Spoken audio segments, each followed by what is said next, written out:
ಇವತ್ತು ಒಂದು ಕಾರ್ಯವನ್ನು ನಾವು ಧ್ಯಾನ ಮಾಡೋಣ. ಯೇಸು ಕ್ರಿಸ್ತನ ನಂಬಿರೋರು ರೋಗ ಇಲ್ದಿರ ಹಾಗೆ ಬದುಕ್ಬೋದು. ಅವರು ರೋಗನೇ ಇಲ್ದಿರ ಹಾಗೆ ಅವ್ರು ಜೀವಿಸೋ ಅಷ್ಟು ಕಾಲನೂ ರೋಗನೇ ಇಲ್ದಿರ ಹಾಗೆ ಬದುಕ್ಬೋದ ಅವರು ಅಂತ ನಾವು ತಿಳ್ಕೊಳ್ಳೋಣ. ಆಮೇನ್. ರೋಮಪುರದವರಿಗೆ 8:11 ದಯವಿಟ್ಟು ಓದಿ.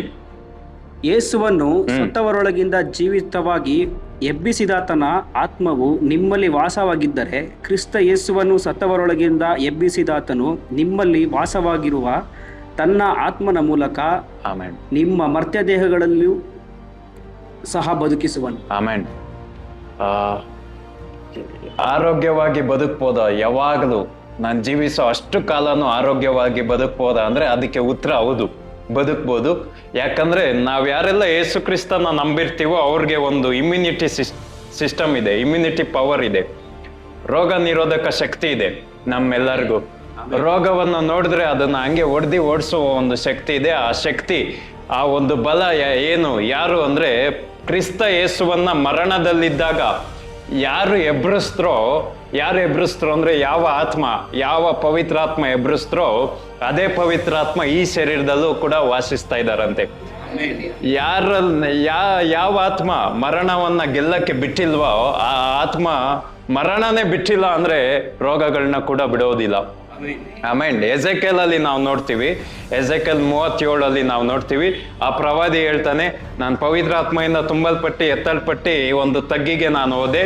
ಆ ತಗ್ಗು ಈ ವಿಶೇಷತೆ ಏನಂದ್ರೆ ಅಲ್ಲಿ ಎಲ್ಲ ಸತ್ತೋಗಿ ಮತ್ತೆ ಒಣಗಿದ ಎಲುಬುಗಳ ಒಂದು ತಗ್ಗು.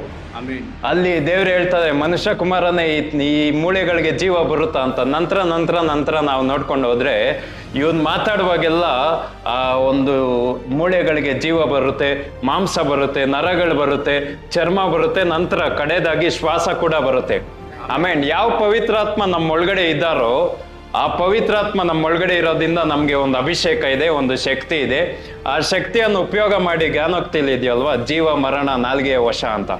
ಅಭಿಷಕ್ತರ ಒಂದು ನಾಲ್ಗೆಯನ್ನ ದೇವರು ಗೌರವಿಸ್ತಾರೆ. ನಾವೆಲ್ಲರೂ ಅಭಿಷಕ್ತರ ಆಗಿರೋದ್ರಿಂದ, ನಮ್ಮ ಒಳಗಡೆ ಪವಿತ್ರಾತ್ಮ ಇರೋದ್ರಿಂದ ನಾವು ಆರೋಗ್ಯವನ್ನು ಮಾತಾಡಿದಾಗ, ನಾವು ನಮ್ಮ ಈ ಒಂದು ಶರೀರಗಳ ಮೇಲೆ ನಾವು ಆರೋಗ್ಯವನ್ನು ಮಾತಾಡುವಾಗ ಯಾವ ರೋಗ ನೋವುಗಳು ಬಲಹೀನತೆಗಳು ಇದ್ದಾಗ ಅದಕ್ಕೆ ನಾವು ಮರಣವನ್ನು ನುಡಿಬೇಕು.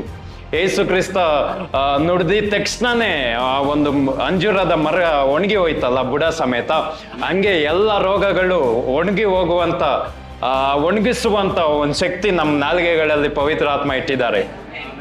ರೋಗಗಳನ್ನ ಒಣಗಿಸಿ ಆರೋಗ್ಯದ ಒಂದು ಶಕ್ತಿಯನ್ನ ನಾವು ಹೆಚ್ಚು ಮಾಡ್ಕೊಳ್ಬೋದು. ಹಂಗಂದ್ರೆ ರೋಗನೇ ಇಲ್ದರ ಹಾಗೆ ನಾವು ಬದುಕ್ಬೋದು. ಆಮೇನ್. ದೇವ್ರು ನಿಮ್ನ ಆಶೀರ್ವಾದ ಮಾಡ್ಲಿ.